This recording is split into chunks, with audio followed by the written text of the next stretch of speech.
ভাইয়া, রংপুরের প্রোগ্রাম তো আজকে আমরা শেষ করলাম, কেমন ছিল রংপুর? রংপুর কেমন ছিল? দারুণ ছিল। আমি তো ফয়সাল ভাইয়ের রিকোয়েস্ট করলাম যে একটু এখানে কোনো কফি খাওয়ার ভালো ব্যবস্থা আছে কি না, একটু যাই। তো ফয়সাল খুবই উৎসাহ উদ্দীপনা নিয়ে গুগল ম্যাপ ঘেটে ঘেটে সব খুঁজে বের করলো। ক্যাসেল কি যেন, ক্যাসেল ব্ল্যাক গিয়ে দেখি তালা দেওয়া।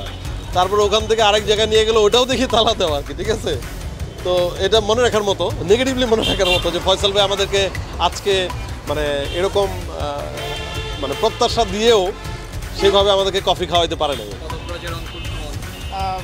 ভাইয়া আমাদের কপালে আজকে আসলে কফি নাই, ছিল না কফি। তবে আমরা ভাইয়া এখন মেডিকেল মোড়ে তো ঠিকানার সামনে আছি। এখানে হাঁসের মাংস খুব ভালো, এখানে চাও অনেক ভালো। চলেন আমরা আজকে হাঁসের মাংস আর চা দিয়ে কফির অভাবটা পূরণ করি। ঠিক আছে, দেখা যাক। ওকে, ঠিক আছে।